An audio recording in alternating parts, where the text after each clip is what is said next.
What is up, everybody, and welcome back to WMMA Mania. This is episode 10. I am your host, Drake Riggs, here to provide you all the goods from the weekend, the week and the weekend, I suppose, of action and news and all that good stuff. As you guys can see, we are here in a different atmosphere today. I am back in Arlington, Texas for PFL 2022 3 or 2022 PFL 3. So we're on the road show as we do. Gotta keep the content rolling. Can't bail out on WMMA Mania. Always good times. We got the fights to talk about here with the PFL, but there's also UFC 274 this weekend, Deep Jewels 37, and there is one fight on Bellator as well. And then we'll be recapping the one fight of action we had at UFC Vegas 53 this past weekend. So a decent amount going on, at least in terms of action. Coming up, a big weekend this week, not so much last week, and then the news is pretty limited, but that is all right. So you guys, thank you so much for tuning in. As always, if you are here and have yet to hit that like button, hit the subscribe button, notification bell, all that stuff really goes a long way, helps us out a ton here at MMA Mania's YouTube channel. And if you're watching on Twitter, of course, bounce on over to YouTube or Facebook if you'd like to comment. You can see them both there, but we are streaming on all three of those platforms. So yeah, how is everybody doing on this Monday? It sure feels like a Monday, I suppose. As Scott is here, he says, alas, we write again, DR. I cannot wait to see the highlight versus Du Bronx, but the whole card is stacked. Let's get it. Yes, that should be a phenomenal one. Both of those guys are fireworks, no matter who they're going against. Ghost is here. Cintro is here. Says, thank you, Drake, for being professional. But I do with that. Well, yes. Appreciate you, sir, for tuning in. As Jen is here, and Rue is here. James, everybody, Rain, good to see all the usual suspects.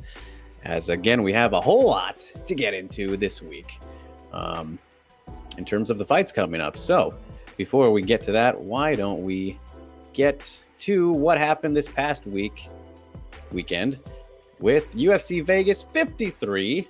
Just one fight, as I mentioned, as I adjust the screen sharing here. And apologies, you guys, for me looking down, but that's where the computer screen is compared to my camera setup here in the hotel room. Room 427, which I've had 3 times in a row now. Very, very interesting coincidence, or the hotels are fucking with me. But 3 in a row, kind of weird, kind of creepy. Or good, who knows? We'll have to look out for that number. But anyway, Shanna Young, this Shanimal, got her very first win in the UFC this past Saturday by taking out Gina Mazzani. Was at 3-11 into the second round, TKO, ground and pound, punches, flattened her out on her back. That was that. After a relatively competitive first round, that was on the feet majorly. And the story of Gina's UFC career, I wouldn't quite say has been that she fades after the first round or so, but that has been the story in her last 2 fights, that's for sure, as she was doing fine in that first round. I don't remember how I scored it. It was pretty close, trading on the feet. But then in the second round, obviously, Gina went for a takedown, which we were saying last week is what she should have done, imposed that wrestling, because she did fine against, of course, not saying much, against Priscilla Cachoeira, who has 0 grappling defense whatsoever in her last time out. Looked to get Shanna to the ground in the second round and didn't quite work out in her favor, obviously. Gave up the position, and Shanna pounded her out. So a good solid first win for Shanna Young in the UFC, and one that was much needed. This was a must-win fight for both of them. Gina Mazzani likely going to be getting her walking papers for the second time as a UFC athlete, because we remember that this is her second stint with the UFC, and I believe she only has 1 win now out of maybe 6 fights or so. It's been a rough go. For her, but that is what I would expect. Unfortunately, of course, as we always say, you don't like to see anyone lose their jobs, but in this case, I think it's a safe bet. As Jimmy asks, what are your thoughts on the last week of UFC fights? Tell me your opinion, ghost opinion, so I can make mine. You should not be going on. Form your own opinions, Jimmy. What are you doing?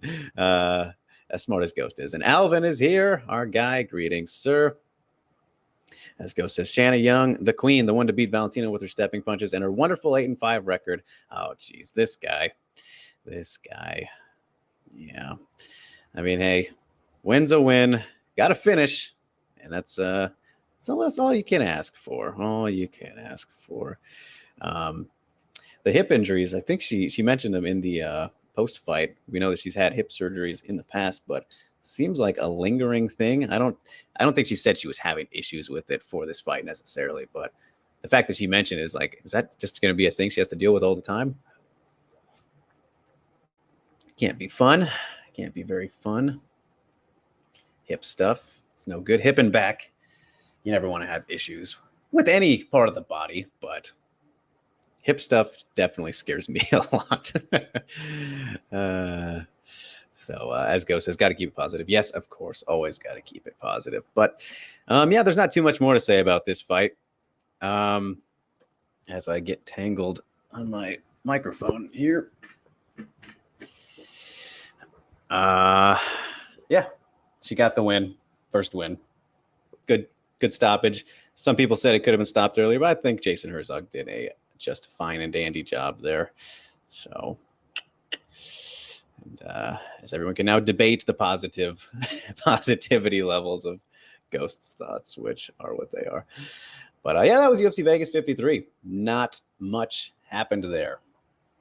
Not much. Pretty wild card overall, though. I think that is definitely safe to say.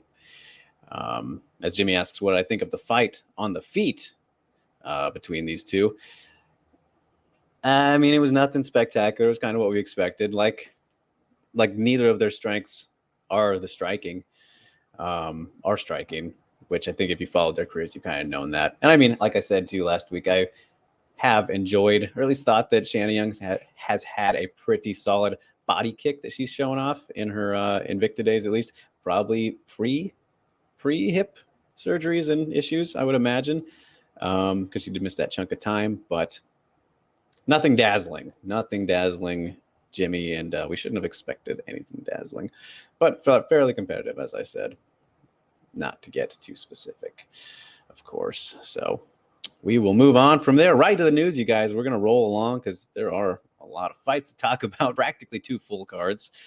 And just one bit of news here, unless I missed more, which is certainly possible. So much going on these days. But what we will look at is in the flyweight division, Casey O'Neill, the king, has suffered a torn ACL. Big time bummer. She is going to be out for a year at least. So with that, she is out of her fight with Jessica Eye, of course, for UFC 276 on July 2nd.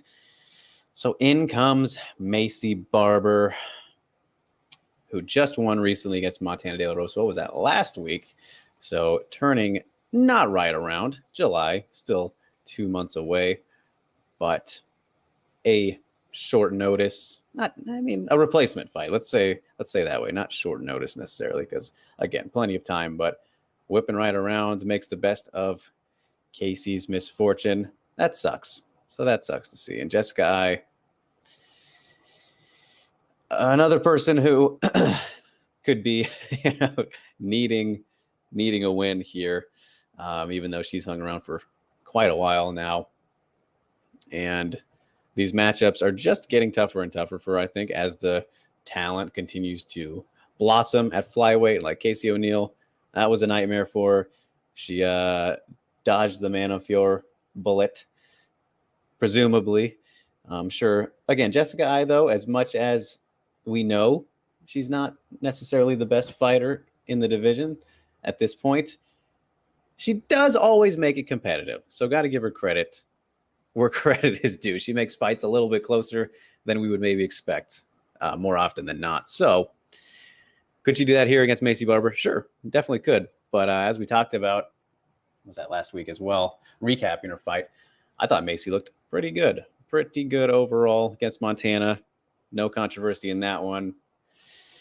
Clean overall performance, showed off, the wide range of skills that she has for the most part. And the big thing, I think, was that she was a bit more aggressive, getting back to those roots at least, and showing off more volume in her striking, because that was kind of a problem against Alexa Grasso and Miranda Maverick. When Uriah Faber is in your corner and saying, you got to throw something, Macy, then that's not good. You don't necessarily want that. So, but yeah, this fight should be fine. I think it'll be just fine. Matchmaking wise, it's whatever. A little bit annoying to me that Barber is kind of getting these matchups and Erin Blanchfield is not. But again, we don't need to rush her, even though she is ahead of her years as well. So, is what it is. Wishing Casey the best in recovery. Really, that's what this comes down to. That's a bummer for her. She is still relatively young as well. All of these new flyweights are just over 20, really. So, yeah, that is the lone bit of news for the day, you guys. not a lot, as I said there. As Ghost chimes in about this past weekend, Vera versus Vaughn was spectacular. That's for real, just brilliant and weird at the same time. Unfortunately, the only fight worth watching. That fight was absolutely nuts. Both of those guys are impossibly tough. That was madness. Absolute madness. As Kimball is here, great to see you, Kimball. She says, Drake is the best. I'm a lifelong dancer. How does dancing help in combat sports? I saw Adesanya does his crump dance. Does that help him to be better? Can Ghost also try to answer this one as well? I'm sure.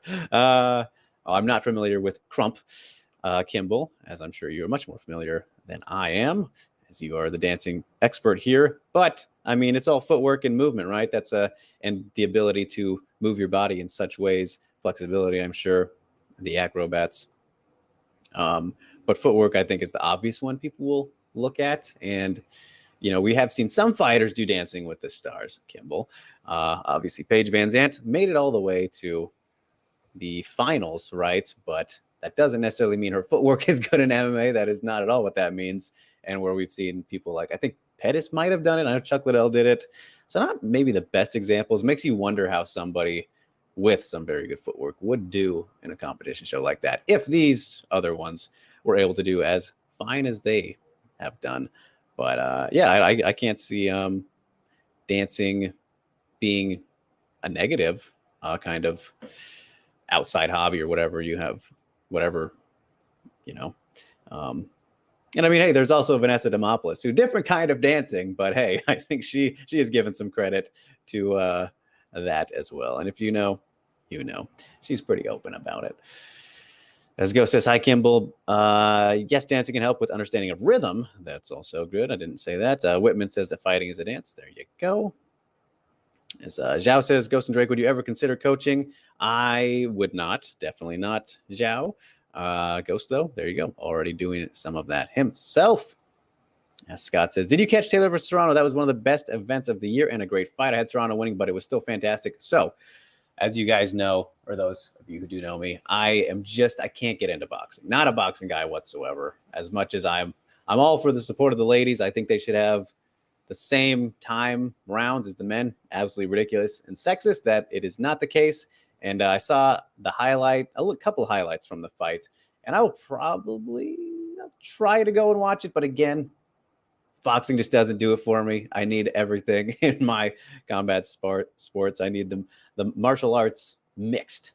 So boxing by itself, I just doesn't do it for me. But yeah, I mean, I'm glad that this fight ended up being good and a big deal. That's always great. So I have nothing wrong with that. I'm not going to knock it. But me personally, just boxing just doesn't do it for me. Just doesn't do it for me. As Rain says, he was watching the All-Stars, the show with JK. Yes, he's got his live show. Shout out to him. He says he likes how he talks that Rose dominated Weili, even though Weili had her number on the feet. So it's funny that kind of thought, again, this is you saying John said that. I haven't seen him say that, but hey, I believe it. I suppose that he would. It's just not true, though. Like, it's so clearly not true that Rose did not dominate Weili in the second fight. Definitely not. I mean, I guess you could call the first fight a domination, even though it was more of just a quick flash knockout. But it's just so. I mean, that just doesn't make sense. If you watch the fight, I mean, it was very, very competitive, and obviously, if you go to MMA decisions, more people think Weili won than Rose did. So, and the judges also had a split decision. So, I think we know. I think we, for the most part, know. As Ghost says, Rain, people base their opinion on the fighter's abilities entirely on the result rather than how they fight or what they did in a fight. They lost. MMA math is very easy, Ghost. He says, here's an example. Kyoji versus DJ. Kyoji was giving DJ problems on the feet with his bounce and roll out to the left hook, but people remember the armbar. That is so true. I'm glad that you mentioned that, man, because that is something that I've actually brought up plenty of times in the careers of mostly Kyoji when arguing for him about things or wanting to see that rematch, because people totally forget that he was, I don't know if you want to say beating DJ on the feet, but he was doing well enough to where DJ had to take him down, and that's how he won. If that fight never hit the ground, who knows how it would have ended up being. And DJ ended up hitting a lot of takedowns. So that was before Kyoji obviously really refined his grappling and takedown defense. But people totally forget he was doing very, very good against Demetrius. And this was young Kyoji. So I still want to see that rematch. And it's a bummer that the Bellator has been rough recently for our man. But yes, Kyoji is still one of the best Japanese fighters of all time. And he says, but because of results, people tend to forget these things. Very true. Yeah. And that was what the record for latest submission of all time. Central says, that's a nice hotel room. Thank you. He says, where are you located? I'm in Arlington right now, Arlington, Texas, for PFL this week. So yeah, I'm not going to tell you exactly the hotel I'm in, Centro, but yeah, it's not too terrible. Got a solid view of the roller coasters in the, what is it, Six Flags? I think it's right over there. So there's a hint. If anyone's watching and wants to try and come find me, I already gave out my room number. So that is that. But yes, Ghost, we are definitely on the same page there. As we move on, let's get to the fights this week, you guys, because again, there is a whole lot to talk about. And I'm planning to go and do some interviews probably today, definitely this week, but with some of the several athletes that are out and about, of course. So try not to make this a super long episode, but we will talk about everything we need to. So Bellator 280 is this week, and we're not going to break it down necessarily, but it's a fight to look out for, as Lucy Bertot and Katarzyna Sedura are both back at flyweight, taking on one another, obviously, in Paris, France. So yeah, France versus Poland. Had to have Lucy on this card, right? She has not fought since, it's been 6 months. It's Carla Benitez. She's 37 now. Katarzyna, you'll remember from upsetting Darina Mazdyuk in Russia, Bellator Moscow. Finished her by ground and pound TKO in the second round. So that fight is going down. Should be a fun one. Flyweight. I don't know if I want to say prospects. Katarzyna much more so than Lucy at this point, as she is 37 again, 3-3 versus 5-4. A little bit journey womanish, but hey, you never know when you can turn things around. So that fight's going down in Paris, France, at Bellator 280, which is headlined by the grudge rematch between Czech Congo and Mr. Ryan Bader for the heavyweight title, which hopefully lasts longer than the first fight. And there's no nose poking, because that's what happened in the first fight. As Zhao says, speaking of Kyoji, what are your thoughts with members of the media or analysts who train with MMA fighters? What are your thoughts on these media members. I'm assuming you mean Zhao. So, I mean, for example, we just talked about JHK, who has been a brief guest on this show. John Yanko, shout out to him. He's training for his fight right now, and he's training at Bang Tao in in Thailand in Muay Thai. Sure, doing some Muay Thai, but just was rolling with Alexander Volkanovski, UFC featherweight champ, like last week or so, and he's been training with plenty of fighters. Of course, Weili is over there right now. Don't think he's training with her yet. I'm sure he would share pictures of such and whatnot. But my thoughts on media members or analysts who are training with MMA fighters, good for them. You should. I mean, why not? That's I don't see that as okay, that's where it gets tricky. Potential conflict of interest, right? I mean, awesome to get that insight and experience rolling or training with a pro fighter. That's awesome. That's great.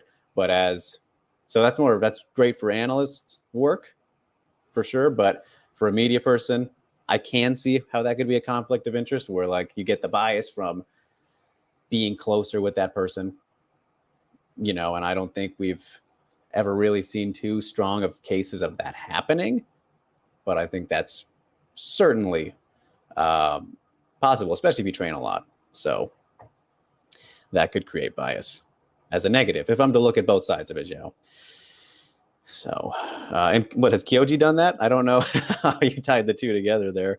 And I mean, you even mentioned this. You even said, does it make them biased like Jack Slack sparred with Kyoji in the past? And he's always praising his skills on his podcast and how sensational he is, even when he loses. Well, that's the thing, right? Is you have a greater understanding and respect for someone when you get to see and feel their skills happening to you. So that's where it's interesting, right? Like, that is a bias, but it's also just an experience too, right? It's like, better. So it's very wishy-washy, depending on how you kind of go about it, I suppose. But it makes sense, right? Like, it's going to be hard, nearly impossible not to, unless you're one of those people who just can't accept an ass kicking. And let's say he got like dominated and he's like, all right, this guy sucks, and he talks shit about him even though he just got beat up or whatever. So, all right. And I see we have somebody we need to block right away. So that was fun. Good try there, sir. And thank you, Zhao. Appreciate it. Appreciate the question. So, all right. We will move on to the reason I am in the hotel room today and this week, which is PFL or 2022 PFL 3. They should think of some different names here, but hey, it is what we're working with. We got the lightweight ladies in action this week. And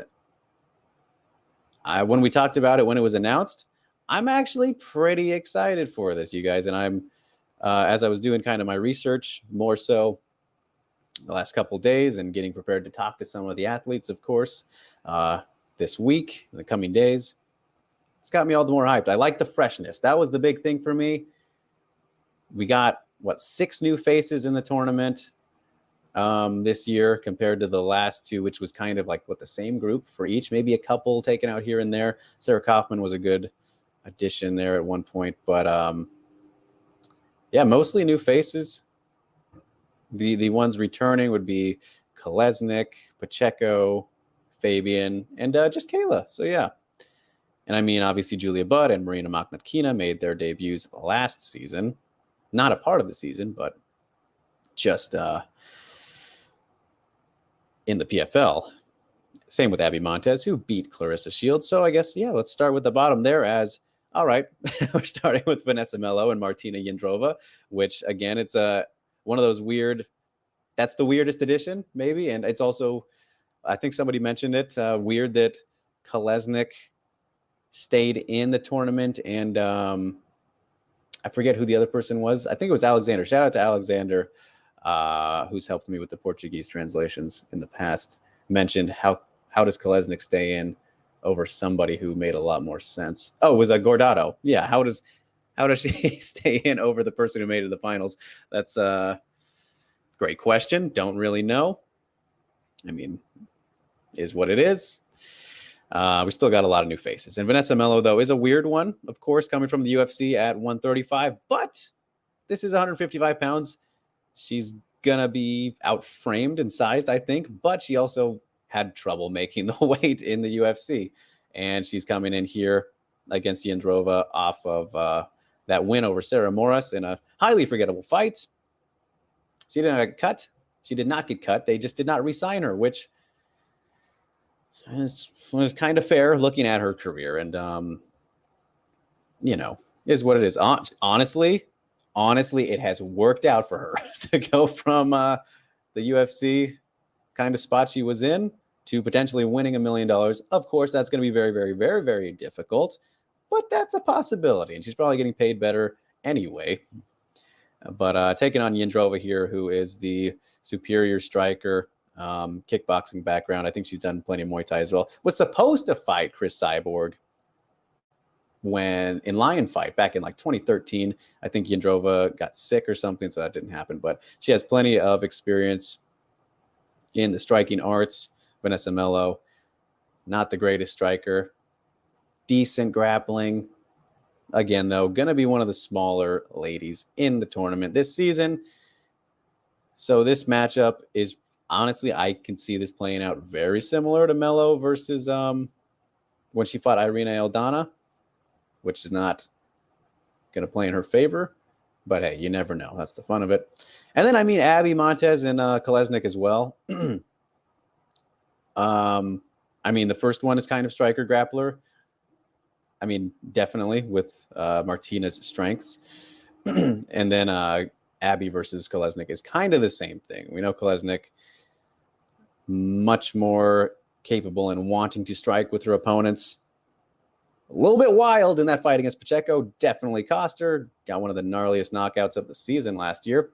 And then Abby, pretty solid takedown, grappling, and wrestling game, as we saw. Display it against Clarissa. She was a little bit gun-shy, which understandable when you're taking on Clarissa Shields. Don't want to mess around too much in the boxing department. Will probably be much more willing to do so against Kaleznick. She needs to just rein it in, be a little less aggressive than she was in that Pacheco fight, which I'm sure, hopefully, she has learned from. But ultimately, Abby will want to look to get that one to the ground for the easiest path to victory. And I think she can do that. And then Pacheco versus Zomzigle, which is actually my sleeper for the fight I'm most intrigued by, because Zomzigle, Faizalanova, which I love saying this name now that I've kind of got it down, representing Kazakhstan, 27 years old, master of judo. Is that a thing? She's very good at judo. That's her background anyway. So we'll have another judo ace in this tournament, along with Kayla. Of course, not Kayla's level, at least as far as we know. But Zomzigle, obviously, nobody knows about her, so it's kind of like understandable dark horse. And taking on Pacheco, who has only lost to Kayla since leaving the UFC, starting to knock people out left and right, at least last season, as we saw with Kaleznick.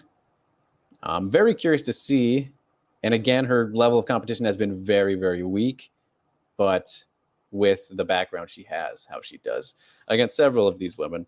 And Pacheco is a very tough one to start out with. So I'm most interested in seeing what Zomzigle can do. And I don't think she's ever fought below 145 too. So, hey, that is nice. We'll see. I will find out shortly how big she is in person. So that'll be interesting, I think. Jenna Fabian versus Julia Budd.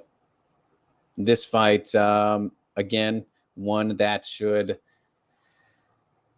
be pretty clear. I'm curious if there are odds for this. Why don't we check real quick? No. Oh, well, right. PFL doesn't have odds anymore because of the little incident that they had. Silly me. That's hilarious. I wonder if they had them before. But either way, Julia Budd, the more well-rounded fighter, easily the third best featherweight in the world. Jenna Fabian, another great kickboxer, great striker. So I don't know if I would say she even has the edge there, but that's obviously what she is best at. Julia Budd can do everything quite well. Best path to victory. I think she's trying to replicate the game plan that she had against Caitlin Young in the last time out. Kind of fairly similar matchup. Obviously, MMA experience goes in favor of Caitlin there, but this is a fight that Julia Budd should definitely win. It's just simply by being much more MMA experienced and having way more tools in the tool belt, if you will, can grind her out against the cage, all that. Jenna, I mean, she essentially needs to keep the distance and land. Just keep her off of her, really. That's kind of what she's got to do. And she's very tall and long, so could be interesting, but I think it's safe to understand how that one will go. And then we go all the way on up to the main event, which is Kayla Harrison versus Marina Maknatkina, which, again, I don't mind this for the first matchup. Marina, one of the more experienced fighters that Kayla can fight right now.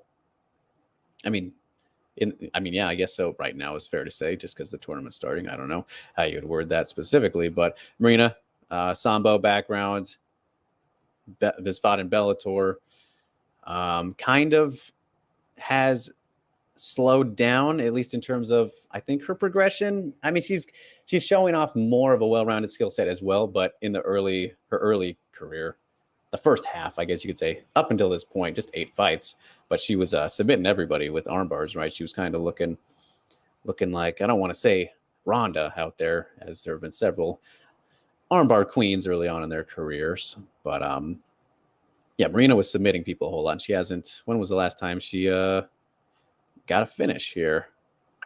It was the knee bar. So I was actually wrong about the arm bars, just 2 of them, but I knew they happened. They were all very quick. That was the thing. I remembered her first 4 were very quick. Majority decision loss to Liana Jojua. That is not a good loss. Not so much. The Janae fight was very impressive from Janae, who has been all over the place since then. Amanda Bell win. Very solid performance, but didn't finish her. Claudia Zamora, again. Claudia Zamora is like practically a flyweight, so a decent performance for what it is. I mean, of course, Kayla should be favored here. We don't even really need to talk about Kayla's skills at this point until she's matched up with like somebody she should be, Julia Budd or, Cyborg. But I think that it's just nice to see her kicking off the season against a fresh face and somebody who at least has some decent experience in not just MMA, but, a Sambo background, which she's been doing like for a very long time. We'll see how those contrast with each other. And I mean, hey, Taylor Guardado was landed some decent shots on Kayla in the finals, but we'll see. And I mean, Marina training at Sanford now just for more time there. That's great. She's been working with Michael Chandler, who's also fighting this week. So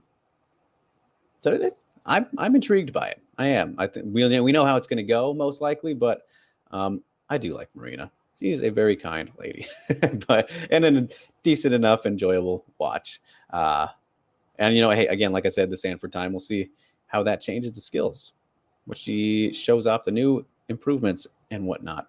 Going into the biggest fight of her career, easily starting off with practically a title fight. So that will be something. As James says, did you see Collard versus Stevens live? That was insane. Maybe Ghost doesn't like that type of fight, but I thought it was crazy. So last week he said he did like that fight, James, and I'm sure he already said it in the comments. But yes, I was there for that one, James, and it was absolutely nuts. That was one of the crazier fights I've seen live for sure. Clay Collard's volume, along with his combinations, is just insane to watch. Like, I don't know how that guy does it, but very fun. Very wild fight. That was awesome. Yes. And Kimball says, very nice, Drake. Second PFL. Hope you enjoy it. It's very nice you can cover these promotions that don't really get the spotlight. Oh, thank you so much, Kimball. That means a lot. And yeah, that's what it's all about. I've always been about helping shed some light on those who don't get it as much as others. So, hey, it's taken us this far. It's good to see the hard work paying off every now and then. But yes, it's a good time out here. Good. It was a good time the first week. And this is only day 2 so far, but is what it is. Taking it nice and slow. Jersey is here, says, hi, Drake. Just want to thank you again for answering my email. Have a great time, people. Thank you so much, sir, and thank you for tuning in and asking questions. Of course, always open to them. Mary is here now. Hi, Drake. I was at the live chat with Whaley on April 26th. Did you know she's at Phuket, Thailand right now? Yes, she is training at Bang Tao. She said her Thai coach is originally from there. They're great fighters at Bang Tao. So I'm actually not super familiar with it, but I've seen plenty of people going there recently, obviously, like Superbon, who's won championship, and Volkanovski was just there recently. Some of the Muay Thai fighters and I think there's a good amount of one fighters over there, which makes sense. But I'm not super familiar with it, and I'm kind of confused about the line between like Tiger Muay Thai and they're still around, right? I know they were like the spot in Thailand, but I'm not super familiar with every single person, Mary, but I know there are a couple good ones there, and mostly one people from what I've seen. So.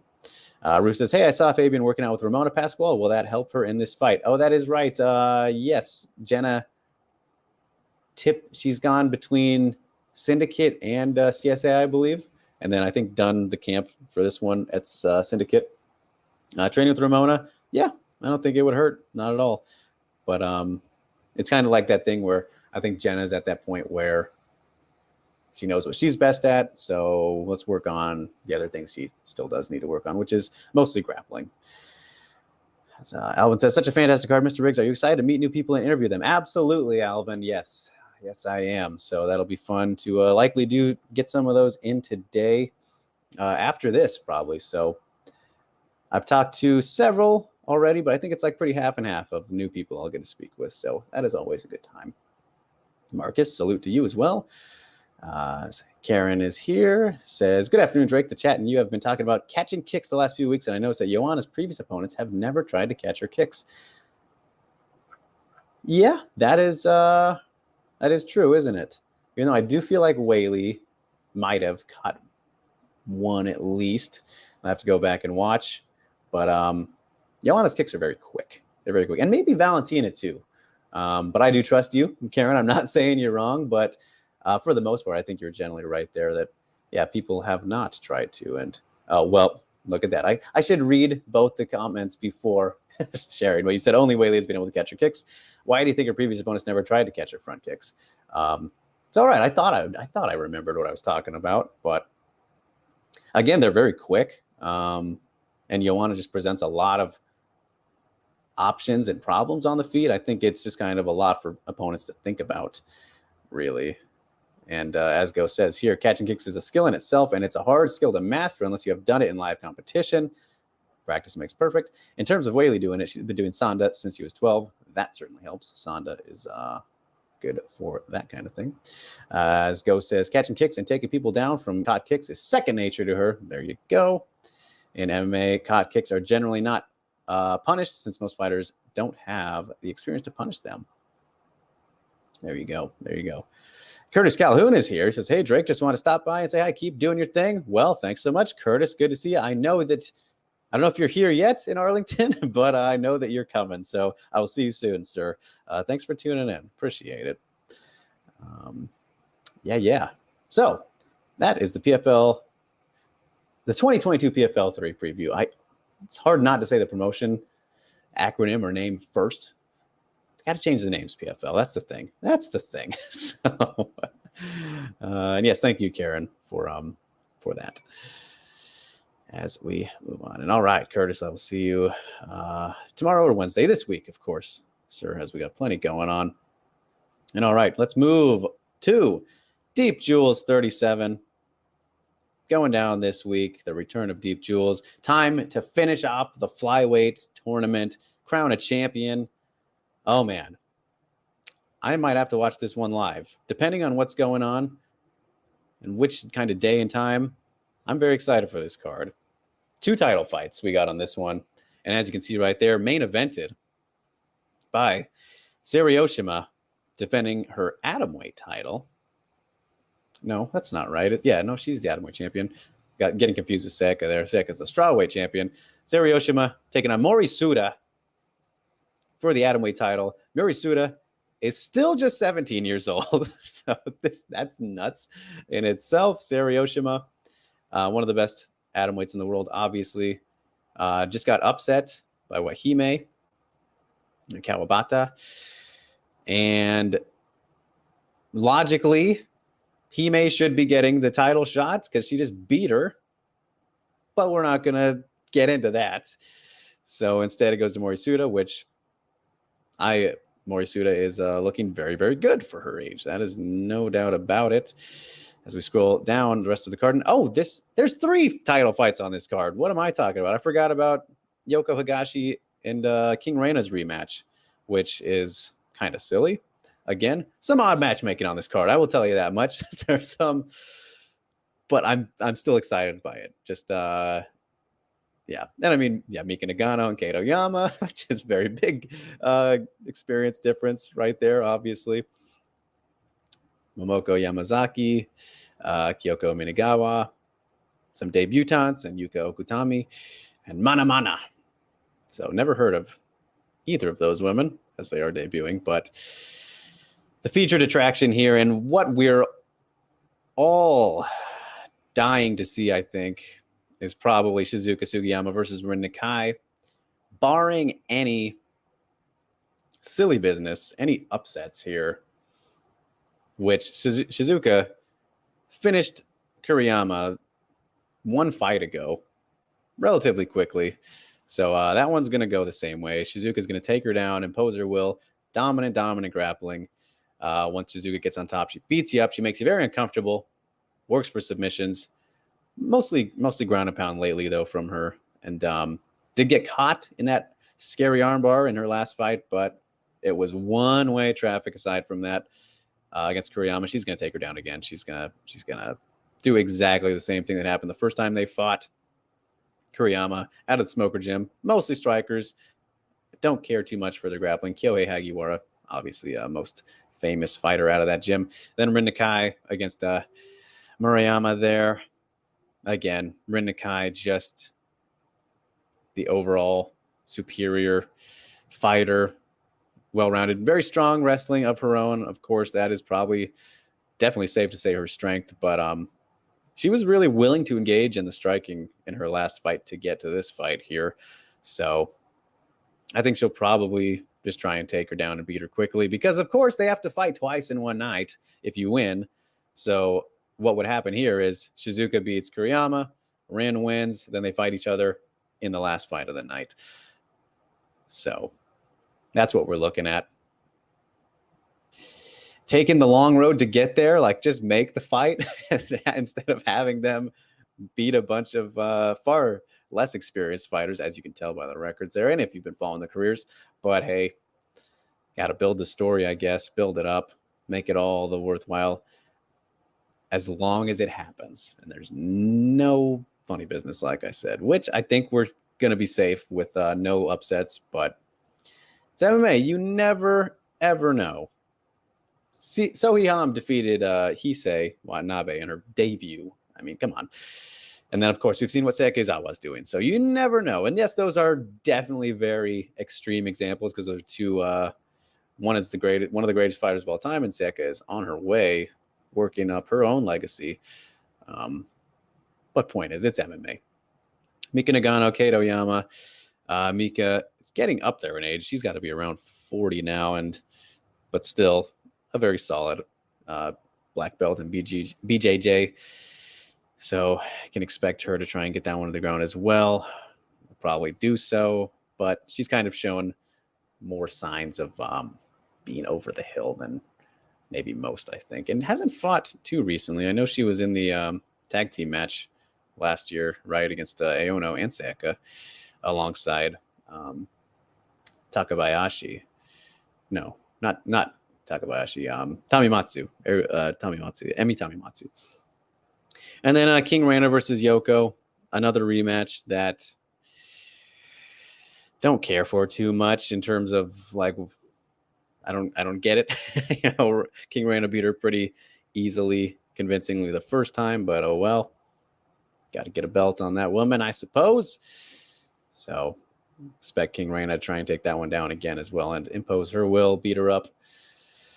But then we get to the main event for now, the co-main event, what will end up being the co-main event after the flyweights are all sorted out. Morisuta and Saori Oshima Morisuda is definitely looking to be ahead of her years. Obviously, at 17 years old, 5-2, just submitted Hikaru Aono, submitted Eru Takabayashi, who we're big on as well, Phantom Punch breakdown recipient. Her grappling is very, very good, very, very good. And Saori Oshima, also a very good grappler, as we've seen. In this one, it's just like, who's fought the better competition? Clearly, Saori. She's been around longer, trained with some better people.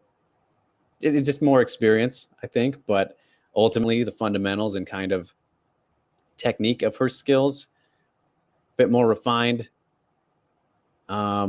willing to do whatever she has to in any position. Morisuda, not saying that she doesn't do the same thing. I mean, she's very sharp, again, for 17. But this is a matchup where I think it's better for Saori than, let's say, the last one with Hime, who was willing to keep her away a bit there. And I mean, early on was just landing at will. I mean, Saori was giving her chin pretty much. In a grappling match, in what will end up specifically being a grappling match, Saori's going to be a lot more comfortable and be able to do her thing there. So will be interesting to see how this one plays out. And geez, it'd be another crazy upset if Suda can pull it off. But in a straight up, most likely grappling fight, gotta lean towards Oshima there, and she'll have. I think she'll be a little bit stronger as well. Just have kind of those. What do you want to call them? Not, I don't know, basic strengths. I don't know. I don't know what to say. Just kind of the things that, the physical aspects, I suppose, to impose her will against Suda, despite being a very small atomweight and the microweight champion as well. We'll see. It's intriguing, an intriguing matchup. Don't quite agree with it, again, as we said at the beginning there, but yeah. So, as Melanie says, hi Drake, I was rewatching Weili versus Rose 2, and in round 4, Weili gets into the clinch and takes Rose down by faking a suplex, then kicking her back leg out. That was done in the middle of the octagon. Would that be an example of Kazushi? And how come we don't see that takedown often? It's kind of a matter of getting in that position, I think, Melanie. And yeah, that'd be a Kazushi example, right? Off balancing the opponent to get them to the ground, faking the suplex and what not there. As the quality drops here on the stream, apologies, guys. Hotel Wi-Fi, come on, pick back up. But yeah, I think just kind of situational. Don't get that opportunity, maybe too much. But again, also, not everyone has trained in the judo backgrounds of, let's say, a Kayla Harrison or whomever you'd want to choose from. As Rue says, how would Oshima versus Izawa go down? I think somebody asked about this exact fight a couple weeks ago, Rue. I don't know if it was you, but at this point, obviously after seeing how Oshima just lost, to Hime, who no disrespect to Hime whatsoever, but if you're to put them on the scale of who's better right now, it's absolutely Seika. So I think Oshima would have a tough time there. I feel like we talked about this last week, actually. I don't know. This was very recent, Rue, so I'm getting deja vu a little bit. But as of right now, I mean, I don't know who's going to stop Seika. So it would be Oshima trying to get her to the ground as she tries to get everyone to the ground, but then just Seika's a big atomweight. She's a big atomweight and a very strong atomweight, very talented atomweight. I mean, everything is kind of in her favor there. Everything Oshima does well, Seika does a little bit better right now. I think that's kind of where we're at. Is that James asking, can Oshima beat Izawa, or is Izawa just too good? I saw that rematch with Hamasaki, and it was incredible. So good that the positions confused me. There you go. So yeah, kind of addressed that already as well. I mean, hey, I think Saori Oshima's fantastic as well, but she showed some very big problems in that Hime fight. We'll see how she looks in this one. As Jumbo says, hello, Drake. I like your style of wardrobe. Thank you so much. She says, does MMA Mania pay for your room? Oh, we're not getting into semantics, Jumbo. We'll save that for another Q&A, maybe on the personal channel. But Thank you. I appreciate the compliment there on the style. As Sharon says, Drake, when are you defending your title on BTL? I will support you. Thank you so much, Sharon. Yes, the champ's still here. I don't know. Mike has not mentioned anything to me. They're sorting out all the contenders, it seems like, right now.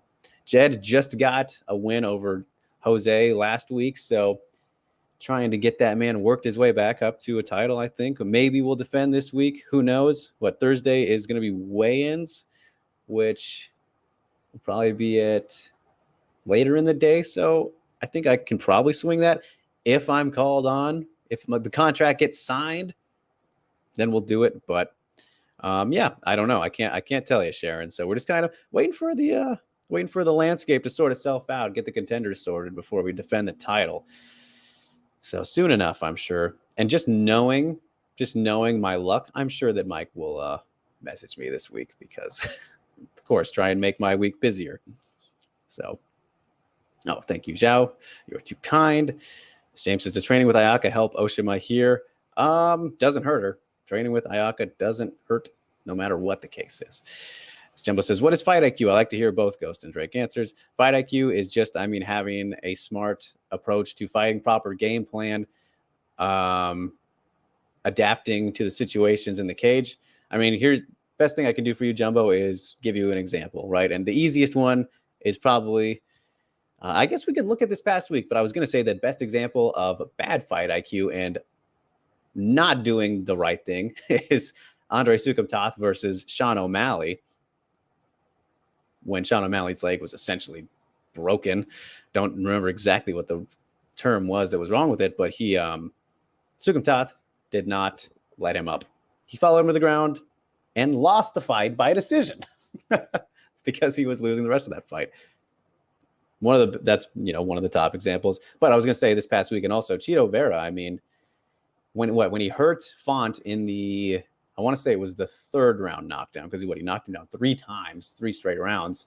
In the third round one, and he was, chopping at his legs when he was on his back. Like, what are you doing, man? Let him up. Bad fight IQ moment there from Chito in an otherwise pretty solid performance, obviously. So. I hope that is good enough, Jumbo. But as Ghost also says, fight IQ is not running away from what your opponent is good at. It's the ability to identify ways to make it difficult for what your opponent is good at and have them resort to their B game.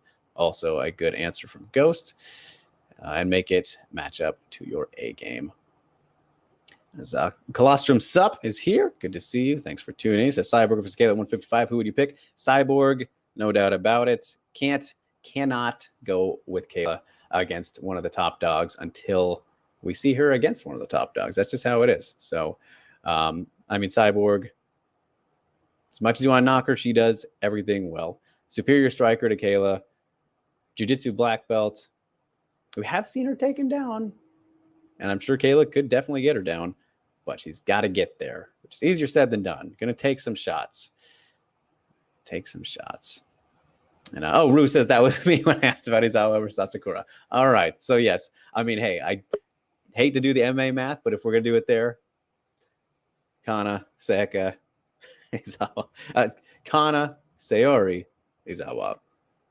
So, it's kind of how that goes, Rue, at the moment. It feels like when you look at the lineup of the atomweights, pretty clear to see how things would go. But then again, we're seeing crazy upsets like Oshima losing to Hime. So you never know. But yeah. As Ghost says, this one's for Melanie. That takedown is specific to only Whaley because of her entries and Henry identifying it during her sparring. So they drilled it many times.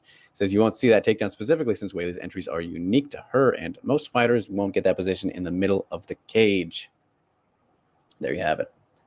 The man knows. And Ruth says, did you like those low kicks from Cyborg's last fight? He said, seemed like Henry's influence was there. Probably was, because they did train a little bit together before the fight. So can't beat a good low kick. That is for sure. So paid off. But all right, making pretty solid time here as we wrap up on the Deep Jewels 37 preview. And we get to UFC 274. 4 fights on this one too, which is much more than I kind of realized or remembered anyway. So pretty good lineup here, and capping that off with a title fight. Of course. Starting things off, though, at strawweight, before ending with strawweight, Ariane Carnelossi is taking on Lupita Godinez in what is a fight for a top 15 spot, right?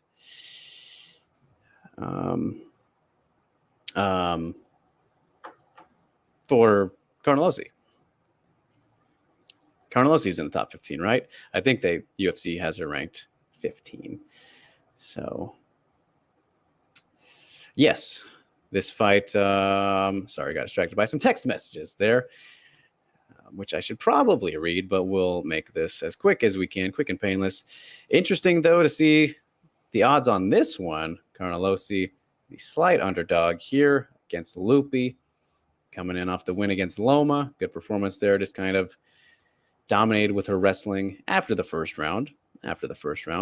Don't know if she'll be able to do the same against Carnelossi, who is undeniably one of the stronger competitors at 115. Hits very hard and, showed off some of the submission abilities there with Estela Nunes.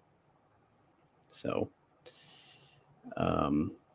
by getting the rear naked choke there 6 months ago now, which is post slip disc kind of back issues that she had been dealing with for a while, going back to that Liang Na fight where she did get clipped early on, and that fight was nuts. Can't forget that one. Excited to see Liang Na back.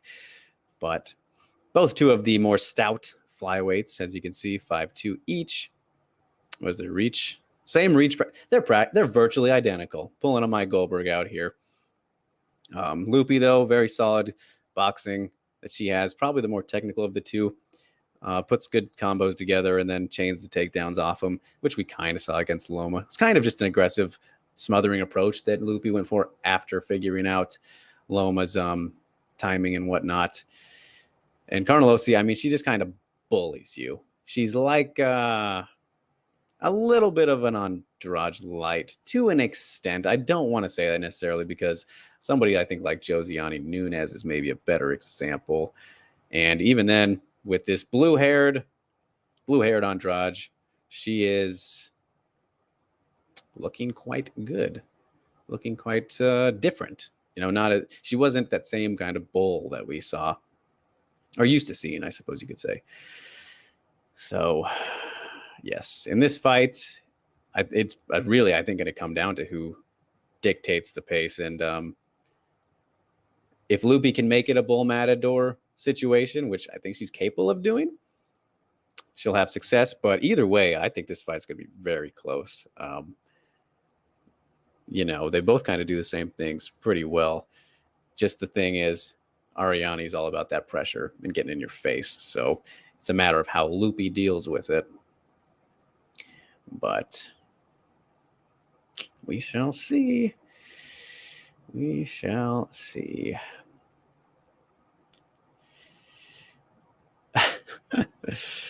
Oh my goodness. All right, we're getting some fun in the chat there. I see. As all these distractions coming in. Can't get us to leave it alone, people. Throwing me off here. So, anyways, this fight I think will be pretty even. We'll leave it at that. Footwork, all that is in favor of Lupi. Again, it's just one of those cases you want to go back to. I just mentioned Josiane Nunes. I think Ghost will agree with me here. I could see this fight being a little bit similar to maybe Ramona versus Josiane in the sense that the person who is more technical and refined overall still could end up losing just because of that brute force and abilities that, that Carnelossi presents. Or getting all mixed up now. Either way, that's kicking off the night of action early on anyways. Before we move on to the flyweight division, Tracy Cortez versus Melissa Gatto. A fight that I don't agree with matchmaking-wise, but here we are. Very high on Melissa Gatto, especially after that last victory. I do not think Tracy Cortez beat Justine Kish the last time out. She robbed Erin Blanchfield in that one way back in Invicta, but that's okay. We're here now. And Melissa Gatto is killing it. Look at these odds. These people. I'm not telling you to put any money down, but I think this matchup is very good for Melissa Gatto. Tracy Cortez needs to do in this fight is wrestle the shit out of Melissa Gatto and hope that she doesn't get caught in a submission, because Melissa Gatto can do everything. She can submit you from top, from bottom, and then she can also knock you out on the feet, as we saw with that beautiful body kick against Sijara Eubanks. This woman is dangerous. She is a finisher, and I mean, that break in action she had before getting to the UFC, I think helped her so much. Her skill set has looked so much sharper since pre-UFC. So Melissa Gatto is dangerous. There's Tracy Cortez, not so much, at least if you're going to talk in terms of finishing. She could, again, lay her way to a victory here. But, I mean, everywhere else, I think Melissa Gatto has very solid advantages, and just a little surprised by the similarities here in the length, because I feel like Melissa Gatto fights just very long, despite being the same height, just 2 inches reach. Melissa Gatto, shout out to Joe Gatto. Of course, Practical Jokers at 7 p.m. Pacific time. Did we get that already in the yep, there it is. All right, guys, thank you so much.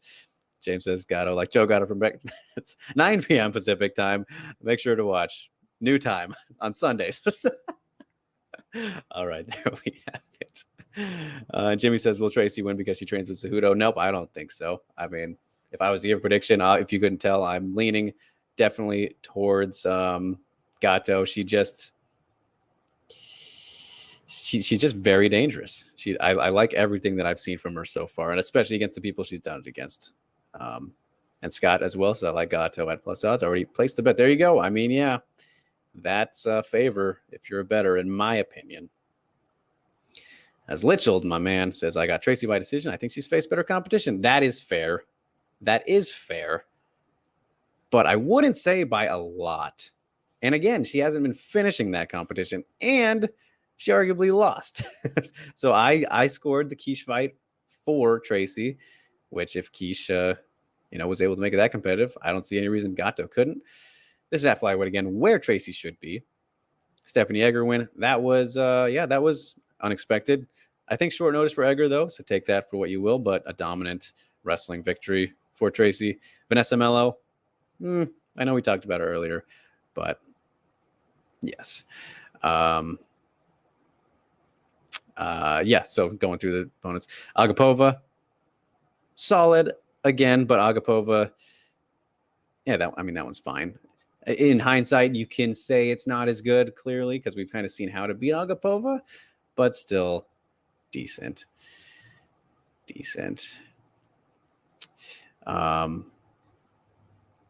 Damn, having a field day today.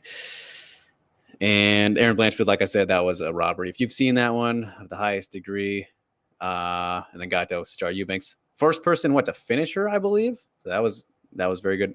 Leonardo, fair, not the best. Carol Hosa, big one there, my man. Finished Carol Hosa, a bantamweight with a Kimura. It's only Hosa's second one of two losses, aside from the McMahon one. A draw with Rocha. I mean, it's kind of just those last three in terms of name value you want to look at for Gatto, but yeah. And Rue asks, what do I have against Tracy? I don't have anything against Tracy. I just think, and he says, yes, she's a good wrestler. Yes, she is a good wrestler, but I just haven't been too impressed with her outside of that, and she had the whole flip-flopping there going to bantamweight for a little bit, where she's definitely best at flyweight. So, and that Kish fight was her first fight back at flyweight, so I guess you could contribute that a little bit to not looking as great. But I feel like she has not. I haven't been as impressed with her compared to, it seems like, a lot of people. So I don't have anything against her. It's just I think she needs to show me a little bit more. She doesn't need to, but I would prefer to see some improvements out of her. And just kind of more of a killer instinct. Of course, doesn't hurt, but she's getting the job done essentially. So I can't be too mad at her. I think I've been much more impressed with Gatto, if you couldn't tell. So, all right. So that is that. As we move along to almost the end, so we have Norma Dumont and Macy Chiasson, another matchup, matchmaking wise, that makes no sense. I don't know.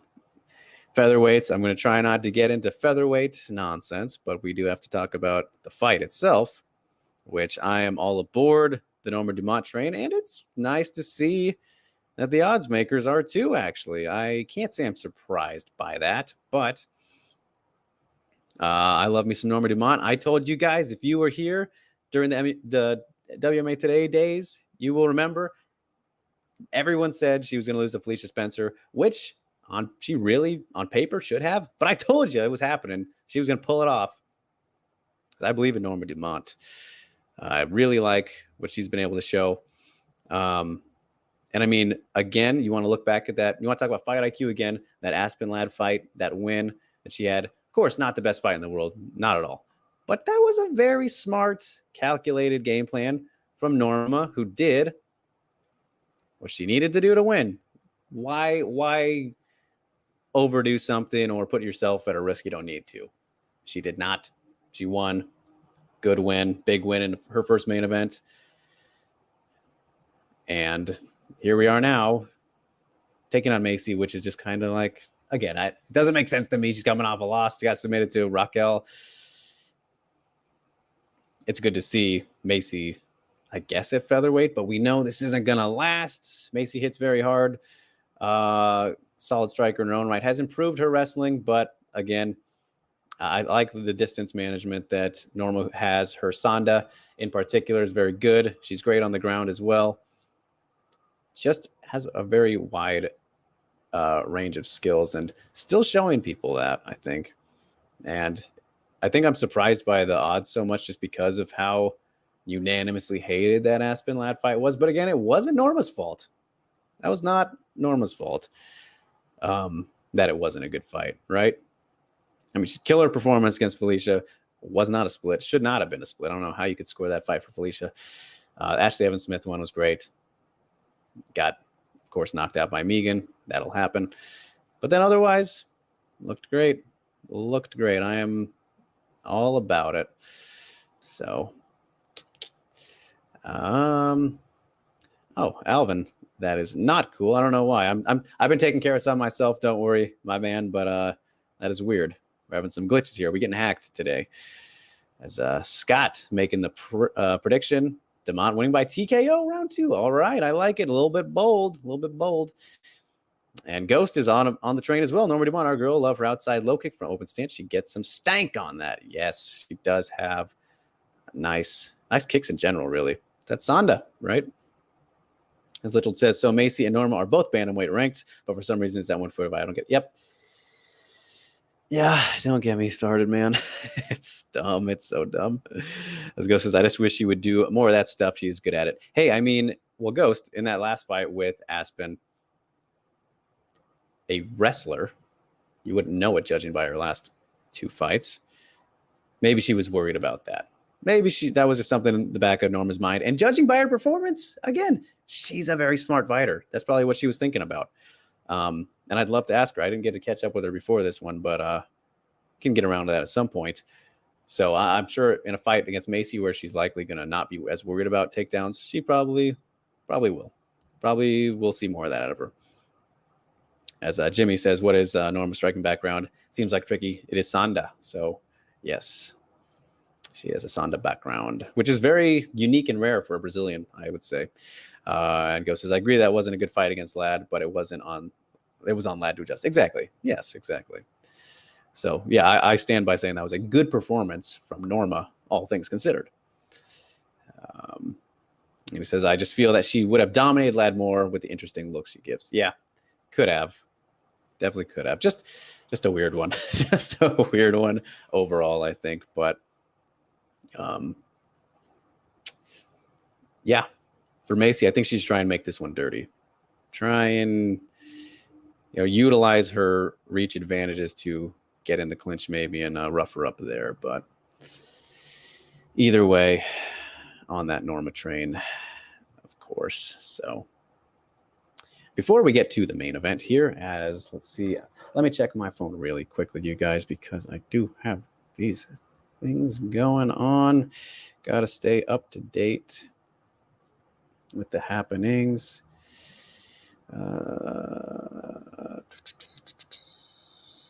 Oh, okay, we're all good.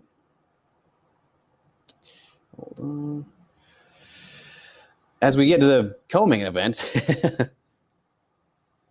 sorry about that, friends. All right, where are we? Moving along. Apologies. It's Monday, but that's normal. So the strawweight title fight, the rematch. Rose Namajunas versus Carla Esparza, part 2. Nearly, well, not nearly, but 8 years in the making. I was going to say nearly a decade in the making. If Carla wins, it will be the biggest gap between a champion regaining their title in UFC history, probably MMA history. When does that happen, really? Promotions don't usually even last that long, at least in the earlier days. So we get it here. And before we really talk about this fight, which I don't know if it really needs to be broken down all that much, honestly. It drives me insane just how much the UFC has dropped the ball with the story of this. And I'm sure that not the road to the, whatever the pre-show thing they do is called, the pre-package, not embedded. I mean, that helps, but the one that's kind of like, I don't know, the hour-long one. You know what I'm talking about. I'm sure that will highlight everything, but like the commercials, man, not a single second of footage used from either the Ultimate Fighter or the event, the actual fight itself. What are we doing? Sell this rematch for what it is. Flip-flop. Drives me insane. I just don't get it. And my only thought is maybe, well, 1, they don't care, or 2, that was with Fox at the time, so they should still have the rights to their own product, not just because it's on a different channel. Shouldn't mean anything like that. But yeah, that annoys me greatly. That has annoyed me greatly in this build-up. But either way, I'm happy that we're finally here. Carla has earned her title shot, best winning streak she's been on since she was the champion, the inaugural UFC champion. Still an underdog, though, rightfully so.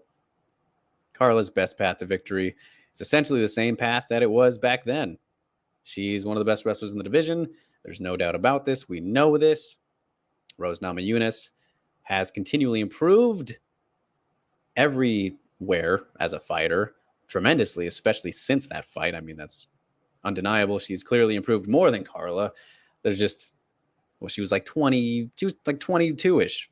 She's 29 now. If that was like 8 years ago, then yeah. So is what it is. She was the better striker then.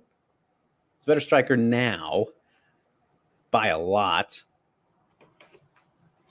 but not the better wrestler. Her wrestling, if I can speak, her wrestling is getting better, as we've seen over and over. The last fight obviously showed off a bit of that. Great fight IQ by Rose to adjust late in that Weili rematch. In this one, she probably won't try to take Carla down, but Carla, of course, will try to do exactly what she did the first time, which is just out-wrestle her, dominate her on the ground, eventually get a submission. 5 rounds to work with. Showed off some nice new ground and pound, more heavy ground and pound, at least in this. In her last fight with Yan Jiaonan, which I don't want to talk about that one. But Rose, just a more complete fighter, more dangerous fighter. I've always praised her killer instinct as an example that many can't really strive for that, but just that many don't have. So essentially, I mean, this fight is as cut and dry as Rose needing to stay off her back. And even off her back, she is still dangerous. But Carla has only been submitted by maybe Megumi Fuji, which is insane to think that they did fight. And that was way back in, obviously over 10 years ago for Carla, but I could be wrong. Let's find out. I have better internet here, so we can we can find out real quick who Carla has. Oh, Tatiana did ground and pounder, yes, finished there. But I'm talking submissions here, which, yep, I was right, just the Fuji one. So pretty hard to submit Carla. And again, we've seen she was able to avoid getting submitted by Yandrova. Plenty of people in her career. So it is possible for Rose definitely to do it, but we've seen that her takedown defense is still you can take her down. She is takedownable. Carla will take her down. I promise that is going to happen. Carla Esparza will get a takedown in this fight unless she gets starched early, which is possible too, but I think it's a very safe bet that Carla's going to get a takedown in this fight. We'll see what she does with it. But Rose, for the most part, should be able to just pick her apart on the feet until either a late finish or a decision. This fight is pretty clear, I think, how this will go. And Carla's boxing, has gotten better gradually, very slowly, but it's not going to be enough to compete with the speed, precision, power, everything that Rose possesses. Whether that's with kicks or punches, she's just going to be too much there. I don't think there's any doubt about that. So what do we got here? As James says, can Carla do the same low kick strategy that Zhang Weili employed? Nope, I don't think she will even try. As Jumbo says, can Carla strike into her takedowns like Weili did? I think that's more likely. That is definitely more likely. She usually pops a jab out there as she kind of chases. Nothing like trying to land too much, but just kind of pause it out there. Yes, that is. I mean, I guess that's essentially the same thing that you're kind of asking, just more specifics, as James. As Scott says, Rose wins by first round knockout. At least that's how I'm betting it. Also straight betting Rose to win. All right, look at this guy putting his money where his mouth is. You love to see it.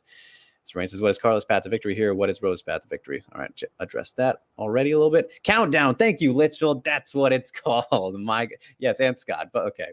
I feel like that's an easy name to remember, but it just was escaping me. Yes, the UFC Countdown. That's what it is. I'm sure that'll be great. And Jimmy says, I love that the UFC dropped the ball, and this shows how little the UFC cares about this. Weili is such a larger draw than Carla. Yeah, I think that's definitely safe to say at this point. I mean, I don't know how big the gap is, but I think I would definitely say Weili is more. But yeah, it's very odd. Look how long it took him to make the fight, Jimmy. Jesus. And Little says, yeah, they can blur the logo. That is true. For a Fox is what I'm talking about, but I that can't be the reason. And Makoto says, when Carla loses, can we get Weili versus Carla after Weili beats Joanna? I think that'd be logical. I think that would be a very logical next step. Very logical next step indeed. And Richard Marcus says, why did Zhang duck Carla in 2020? Saw in an interview that Zhang was offered Carla and turned it down. So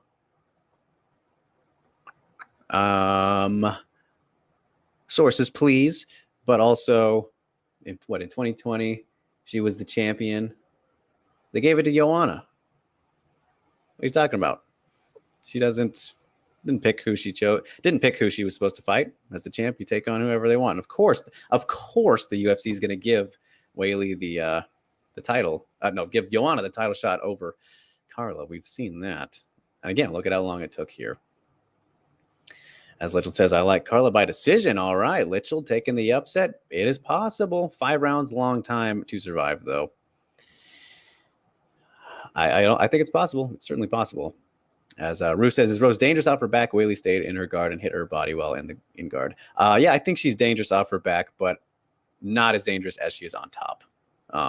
So that's why it's very interesting, for Carla to get on top again, potentially in this fight, like she did the first time around. So Ghost is Jimmy's asking Ghost, you're going to help Carla win this like you by going to her camp. As Ghost says, Carla's boxing is still bad. She can't strike into takedowns and has noticeable habits. Yeah, it's definitely a weak point of hers. I think it'll be a boring fight, and Carla will control her enough to win 3 rounds. All right, there you go. Yeah, I mean, it's definitely not the most exciting matchup out of the division, that's for sure. So Makoto says on Migu, Whaley versus Carla 2. Rose had 2.5 million viewers. So yeah, I'm assuming you mean Rose. But yeah. And Ghost, it will not be helping Carla. It's a little too late. The fight is this week. But Richard says Aaron Bronstetter in 2020. Carla said that Zhang ducked her. Well, I mean, of course, it's he said, it's she said, right? I mean, we've seen many people say they duck each other. But again, like I said, if she was the champ at that time, then I don't think so. But yeah, that was right before Joanna got it. Then I would imagine. Imagining the timing, I don't know. I'd have to go watch myself. But either way, that's not quite a debate. We could still see it at some point. And like what was that? Rue said maybe depending on how things shake out here. And Makoto says he meant Rose too. Yes, that makes sense. But yeah, that's the title fight. I'm glad it's happening. I'm glad it's getting out of the way. I'm glad it's a fresh rematch. It is a fresh rematch for Rose, who has rematches all the time, but it is a new old one, essentially. So just good to get it going and get this division continually moving, keep the title moving around. So yeah. And Richard says, no, that was after Joanna. Well, if it was after Joanna, then again, they gave it to Rose instead. You got to look at like the UFC clearly, man. The UFC clearly does not like Carla. And on top of that, this was at the time that they were all under the same management, Sucker Punch. And Carla and Rose are still under Sucker Punch together. So that's been a big old thing to sort out for those guys. So yeah, messy. I don't know. I think it's on the UFC more than anything. And again, look at how long it took them to give Carla this title shot. So yeah. But anyway, you guys, I think that's it for the day. Got to get wrapped up here. Continue on with all the other stuff going on here in Arlington, Texas for the 2022 PFL 3 fight week. Good episode. Lots of fights to talk about, actually. That was heavy on the action. So appreciate you all so much for tuning in. Don't forget, you guys, visit MMAmania.com for all your MMA needs. And don't forget to follow, like, share, and subscribe on all the platforms. And hit that notification bell here on YouTube so you do not miss a thing. We'll have all the happenings with this PFL fight week going down on the website, on the channel, you name it. Going to talk to the athletes, the weigh-ins, post-fight, live coverage, play-by-play, you name it, we will have it. If there's BTL, I'll tweet about it. So follow me on Twitter. They're at Drake Riggs _ as you can see right here. And until then, you guys, I will see you next week. And Alvin, it's okay. It is all good. I don't know what's going on. Just a weird glitchy day, I guess, but I took care of it for the most part. So, all right, you guys, enjoy the week of action. There's a shitload, as we just talked about. So until next Monday, same time, I'll be back home in the studio. See you then. Stay safe, stay sane, and peace, everybody.